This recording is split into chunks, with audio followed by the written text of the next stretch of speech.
I don't know. I don't play anymore. Do you know what I mean? So it's like, I think what happened the weekend and the magnitude of that game, for that to happen, and I was actually doing a game on the Premier League, and I was surprised. I was like, I couldn't understand what was going on. So I was waiting for the line. There was no line. It was checked really quick. I was really confused, but of course happy because I wanted something to win. But I said before, for the sake of the game, I was very surprised, and it's one of those ones. We shouldn't be talking about VAR. We should be talking about the game, but then we have no choice because of the mistake, and it was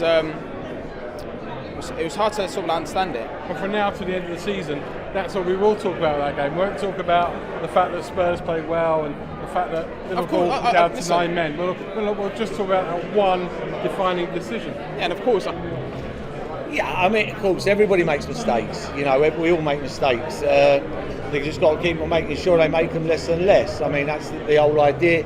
You're talking big football matches. You know, for the top, it could be relegation. You know, sometimes we're fortunate that someone hasn't just lost 5 games on the trot and that's their 6th and they get the sack. People go, oh yeah, but they've already lost 5. It doesn't work like that.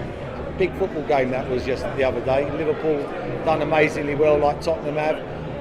It's sloppy. It is very sloppy, but people make mistakes. They're human beings, but got to concentrate. We're taking away from the great game, aren't we? We'll keep on going back. You know, if it happens once, then we'll keep on going back. You know, made a mistake, that's the way it is. You know, someone scores an own goal, a bad back pass, you know, we don't go, oh, stop, wait there a minute. He didn't mean to pass that ball back that softly, and then start again. It's one of them situations that, as I keep on going, they made mistakes, they're human beings. It's not a computer, you know, it's probably right virtually every time. They're human beings, but they've got to concentrate. You know, they've got a job to do. They've got to understand that their job is massive now. I mean, the way the game's going, it's probably more important than anybody else's what they're doing upstairs at VAR. Well, I was accused of being a dinosaur when VAR first came in because I didn't want it, because I thought it would stop the unadulterated joy of fans celebrating goals. I thought it added to frustration because in my era, if a referee made a mistake, fans would be angry, but you can understand that it was done in real time because they've got a nanosecond to make that decision. Now the frustration is compounded because you get more frustrated when it goes to 2 people looking at a TV screen, and then you think, well, how comes you can't see what we've seen?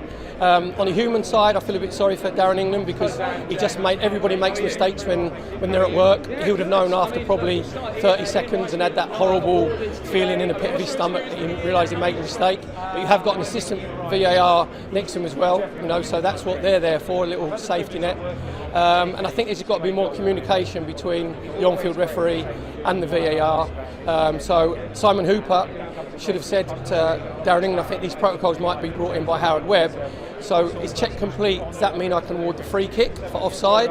Or does that mean that check's complete and it's a goal? So there's got to be more communication, because I think obviously when they said check complete, Simon Hooper automatically thought, all right, yes, it is offside as we all initially said, and then awarded the free kick. So I think there should be specialist VAR officials. I think it's completely different skill set to refereeing games and managing players in real time.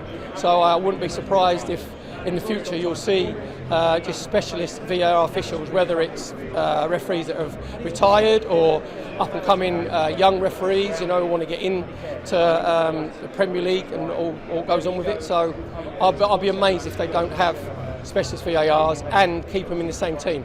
So the same VAR and the assistant VAR works with the referee week in, week out. So then you get that trust and that communication.